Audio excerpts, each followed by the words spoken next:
আপনারা দেখছেন digital express official YouTube channel. আপনারা জানেন এই জুলাই মাসে বার্ধক্য ভাতা, বিধবা ভাতা, প্রতিবন্ধী ভাতার টাকা আপনারা এখনও পাননি। এই জুলাই মাসের টাকা আপনাদের কবে ঢুকবে সেটা জানার আগে আপনাদের কিন্তু অবশ্যই একবার স্ট্যাটাস চেক করতে হবে যে আপনাদের পেমেন্ট আন্ডার প্রসেস এসেছে কি না। যদি আপনাদের পেমেন্ট আন্ডার প্রসেস চলে আসে, আপনারা কিন্তু আগামী কয়েকদিনের মধ্যেই টাকা পেয়ে যাবেন। তো আজকের যে আলোচনার বিষয় টাকা কবে ঢুকবে সেটা নিয়ে নয়, বা যারা নতুন করে আবেদন করেছেন আপনাদের টাকা কবে ঢুকবে সেটা নিয়েও কিন্তু আমরা আলোচনা করছি না। তারপরও আমি বলে দিচ্ছি, যারা নতুন করে আবেদন করেছেন আপনারা অনলাইনে চেক করে নেবেন আপনার স্ট্যাটাস কী দেখাচ্ছে। যদি আপনার স্ট্যাটাস অ্যাপ্রুভ হয়ে যায় বা ভেরিফিকেশন কমপ্লিট হয়ে যায় তবেই কিন্তু আপনি জুলাইয়ে টাকা পাবেন, না হলে কিন্তু পাবেন না। তো আজকের যে আলোচনার বিষয়, আপনারা কিন্তু সোশ্যাল মিডিয়ায় একটা জিনিস দেখতে পাচ্ছেন যে বার্ধক্য ভাতা, বিধবা ভাতা, প্রতিবন্ধী ভাতা, বিশেষ করে বার্ধক্য ভাতার টাকা পেতে গেলে আপনাদের লাইফ সার্টিফিকেট জমা দিতে হবে। সত্যি কি লাইফ সার্টিফিকেট জমা দিতে হবে?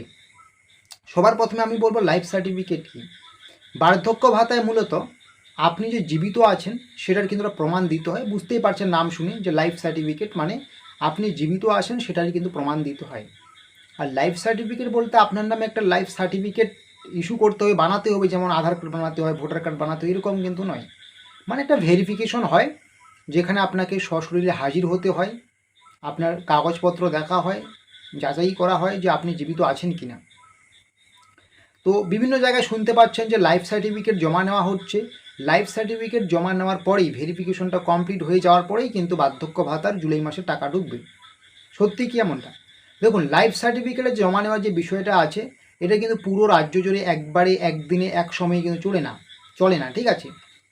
হ্যাঁ, কোনো কোনো জায়গায় কোনো কোনো ব্লকে হয়তো লাইফ সার্টিফিকেট জমা নেওয়া হচ্ছে, কোনো কোনো গ্রাম পঞ্চায়েতে, সেখানে আপনাকে দিতে হবে। অন্য জায়গায় হচ্ছে তার মানে আপনাকেও দিতে হবে এমনটা কিন্তু নয়। আপনাকে খবর রাখতে হবে আপনার গ্রাম পঞ্চায়েতে, আপনার ব্লকে লাইফ সার্টিফিকেট জমা নেওয়া হচ্ছে কিনা। যদি জমা নেওয়া হয় তো আপনাকে অবশ্যই দিতে হবে, সেটা বাধ্যতামূলক। আর যদি আপনার এলাকায় জমা না নেওয়া হয়, অন্য কোনো এলাকায় জমা নেওয়া হচ্ছে বা অন্য কোনো জায়গায় জমা নেওয়া হচ্ছে, আপনি সোশ্যাল মিডিয়ায় দেখতে পাচ্ছেন, তো আপনি হয়তো চিন্তায় পড়ে গিয়েছেন আমি তো জমা দিইনি, আমি টাকা পাবো না, এমনটা কিন্তু মোটেও নয়। যে সমস্ত গ্রাম পঞ্চায়েতে, যে সমস্ত ব্লকে লাইফ সার্টিফিকেট জমা নেওয়া হচ্ছে আপনাদের কিন্তু সেই সমস্ত জায়গাতেই দিতে হবে। ওই জায়গায় হচ্ছে মানে আপনাদের এখানেও গিয়ে জমা করতে হবে এমনটা কিন্তু নয়। আপনার এলাকায় যখনই লাইফ সার্টিফিকেট জমা নেওয়ার প্রক্রিয়া শুরু হবে বা লাইফ সার্টিফিকেটের বিষয়টা আসবে, তখন কিন্তু আপনাকে গিয়ে সশরীরে হাজির হতে হবে, যা যা বলবে অফিসাররা সব কিছু নিয়ম মেনে করতে হবে, ঠিক আছে।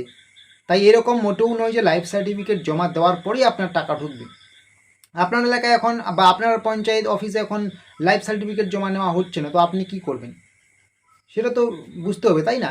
তো যেখানে যেখানে লাইফ সার্টিফিকেট জমা নেওয়া হচ্ছে সেখানে আপনাকে অবশ্যই দিতে হবে। আর যদি আপনার গ্রাম পঞ্চায়েত বা ব্লকে না নেওয়া হয়ে থাকে তো আপনাকে দিতে হবে না, আশা করি বুঝতে পারছেন। তবে হ্যাঁ, অনেক জায়গায় কিন্তু লাইফ সার্টিফিকেট জমা নেওয়া হচ্ছে। যে সমস্ত জায়গায় লাইফ সার্টিফিকেট জমা নেওয়া হচ্ছে আপনাকে কিন্তু অবশ্যই দিতে হবে, কারণ আপনাকে প্রমাণ করতে হবে যে আপনি জীবিত আছেন, আর না হলে কিন্তু আপনার পরবর্তী টাকা ঢোকা বন্ধ হয়ে যেতে পারে। তো এইরকমের ছোটো বড়ো তথ্য বা আপডেটসগুলো পাওয়ার জন্য অবশ্যই আপনারা আমাদের এই ডিজিটাল এক্সপ্রেস অফিসিয়াল ইউটিউব চ্যানেলটিকে সাবস্ক্রাইব করে নেবেন। এবং আপনাদেরকে নিয়ে আমাদের যে digital express official Facebook page রয়েছে, ভিডিও ডেসক্রিপশন বক্সে আমরা লিঙ্ক দিয়েছি, অবশ্যই আপনারা সেখানে যুক্ত হয়ে যান।